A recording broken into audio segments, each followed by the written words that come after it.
ആദ്യമേ ഇവര് ഇങ്ങനൊരു വെയിലത്ത് ഈ ഒരു ഗവൺമെന്റ് സ്ഥാപനത്തിന് മുമ്പിൽ വന്ന് യാചിക്കേണ്ടി വന്ന ഒരു അവസ്ഥ വന്നതിൽ സങ്കടം ആദ്യമേ അറിയിക്കട്ടെ. ഇവരാരും സർക്കാരിന്റെ ഏതെങ്കിലും ആനുകൂല്യങ്ങൾക്ക് വേണ്ടി യാചിക്കാൻ വന്നവരല്ല. 2 വർഷത്തോളം കുത്തിയിരുന്ന് പഠിച്ച് അതിൽ പരീക്ഷയും എഴുതി അതിനുശേഷം ഇന്റർവ്യൂ അറ്റൻഡ് ചെയ്ത് ഇപ്പോ ഈ ഒരു പൊരി വെയിലത്ത് തങ്ങൾക്ക് അവകാശപ്പെട്ട ഒരു ജോലി യാചിക്കാൻ വേണ്ടിയിട്ടാണ് ഇപ്പൊ ഇവര് വന്നിട്ടുള്ളത്. PSC നിയമനങ്ങൾ വൈകുന്നതുമായി ബന്ധപ്പെട്ട് വലിയ പ്രതിഷേധമാണ് ഉയർന്നത്. റാങ്ക് ലിസ്റ്റ് പ്രസിദ്ധീകരിച്ച് 1 വർഷത്തോളമായിട്ടും LP സ്കൂൾ അധ്യാപകരുടെ നിയമനം എങ്ങും എത്തിയിട്ടില്ല. അതിലെ 1ാം റാങ്കുകാരൻ പോലും ഇതുവരെ ജോലി ലഭിച്ചിട്ടില്ല. അതുമായി ബന്ധപ്പെട്ട് വലിയ പ്രതിഷേധമാണ് ഉയർന്നത്. ഇപ്പോൾ അധ്യാപകരുടെ നേതൃത്വത്തിൽ കോഴിക്കോട് DDE ഓഫീസിലേക്കാണ് ഇപ്പോൾ പ്രതിഷേധവുമായി അധ്യാപകർ എത്തിയിരിക്കുന്നത്. നമുക്കൊപ്പം പ്രമുഖ അധ്യാപകനും അതുപോലെ തന്നെ പരിശീലകൻ കൂടിയായിട്ടുള്ള മൻസൂർ അലി കാപ്പുങ്ങൾ ചേരുകയാണ്. ഇപ്പോൾ ഒരാൾക്ക് പോലും ജോലി ലഭ്യമായിട്ടില്ല, 1ാം റാങ്കുകാരന് പോലും. ആദ്യമേ ഇവര് ഇങ്ങനൊരു വെയിലത്ത് ഈ ഒരു ഗവൺമെന്റ് സ്ഥാപനത്തിന് മുമ്പിൽ വന്ന് യാചിക്കേണ്ടി വന്ന ഒരു അവസ്ഥ വന്നതിൽ സങ്കടം ആദ്യമേ അറിയിക്കട്ടെ. ഇവരാരും സർക്കാരിന്റെ ഏതെങ്കിലും ആനുകൂല്യങ്ങൾക്ക് വേണ്ടി യാചിക്കാൻ വന്നവരല്ല. 2 വർഷത്തോളം കുത്തിയിരുന്ന് പഠിച്ച് അതിൽ പരീക്ഷയും എഴുതി അതിനുശേഷം ഇന്റർവ്യൂ അറ്റൻഡ് ചെയ്ത് ഇപ്പോ ഈ ഒരു പൊരി വെയിലത്ത് തങ്ങൾക്ക് അവകാശപ്പെട്ട ഒരു ജോലി യാചിക്കാൻ വേണ്ടിയിട്ടാണ് ഇപ്പൊ ഇവര് വന്നിട്ടുള്ളത്. കഴിഞ്ഞ മെയ് 31 2025 മെയ് 31 റാങ്ക് ലിസ്റ്റ് വന്നിട്ട് ഈ 9 മാസമായിട്ടും ഒരാൾക്ക് പോലും നിയമനം കൊടുക്കാൻ സർക്കാരിന് കഴിഞ്ഞിട്ടില്ല എന്നുള്ളത് തന്നെയാണ്.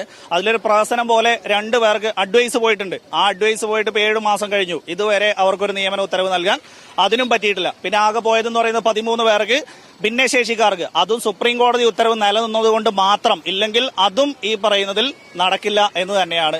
അപ്പൊ ഇത്രയും കാലം പഠിച്ച് രാവിനെ പകലാക്കി മാറ്റിയ ഈ ഉദ്യോഗാർത്ഥികൾ ഇന്ന് ഈ ഒരു പൊരിവെയിലും കൊണ്ട് ഇങ്ങനെ ഒരു നിൽക്കേണ്ടി വന്നത് തന്നെ ഈ സംവിധാനത്തിന്റെ അപാകത കൊണ്ട് മാത്രമാണ്.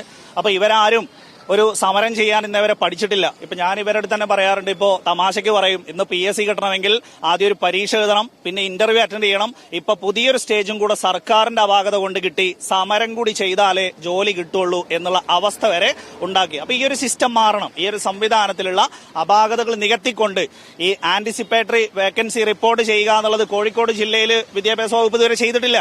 4 ജില്ലകൾ കേരളത്തിൽ ചെയ്തു എന്നിരിക്കെ ബാക്കി 10 ജില്ലകൾ ഇപ്പോഴും ആന്റിസിപ്പേറ്ററി വേക്കൻസി റിപ്പോർട്ട് ചെയ്യാതെ, അത് ഈ സംവിധാനത്തിന്റെ അപാകത മാത്രമാണ്.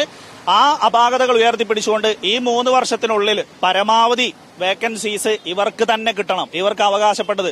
സർക്കാരിന്റെ ഉള്ളിൽ നിൽക്കുന്ന സർവൻസിനെ പ്രൊട്ടക്ട് ചെയ്യാൻ യൂണിയനുകളുണ്ട്, സംഘടനകളുണ്ട്, സർക്കാരുമുണ്ട്. പക്ഷേ ഈ പാവപ്പെട്ട പഠിച്ച് റാങ്ക് നേടി ലിസ്റ്റിൽ വന്ന് അവകാശത്തിന് വേണ്ടി പോരാടുമ്പോൾ ഇവരുടെ അവകാശങ്ങൾക്ക് സംരക്ഷിക്കാൻ വേണ്ടി ഒരു സംഘടനയും ഒരു യൂണിയനും ആരുമില്ല എന്നുള്ളതാണ്. അതുകൊണ്ട് തന്നെയാണ് ഇവരിപ്പോൾ ഈ ശബ്ദം ഉയർത്തുന്നത്. ഇവർക്കും ശബ്ദമുണ്ട്. ഇവർക്ക് അവകാശങ്ങൾക്ക് നേടിയെടുക്കാനുള്ള അവകാശം ഉയർത്തിപ്പിടിച്ച് അധികാരികളെ അറിയിക്കുക എന്ന് തന്നെയാണ് ഇതിന്റെ ഉദ്ദേശം. കൃത്യമായ സമയത്ത് വാക്കൻസികൾ റിപ്പോർട്ട് ചെയ്യുന്നില്ല, അതുവഴി തന്നെ അവർക്ക് ജോലി ലഭിക്കുന്നുമില്ല. മാത്രമല്ല അഡ്വൈസ് മെമ്മോ വന്നവർക്ക് പോലും ഇതുവരെ നിയമനം ലഭിച്ചിട്ടുമില്ല.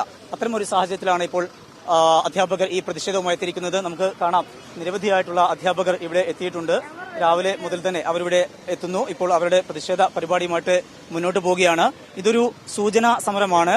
അനുകൂലമായിട്ടുള്ള ഒരു നടപടി സർക്കാരിന്റെ ഭാഗത്തുനിന്ന് ഉണ്ടായിട്ടില്ല എങ്കിൽ പ്രതിഷേധം ശക്തമാക്കുമെന്ന് തന്നെയാണ് അധ്യാപകർ പറയുന്നത്. കോഴിക്കോട് നിന്ന് ഷബീറിനൊപ്പം സമീർ സി മുഹമ്മദ്, മീഡിയ 1.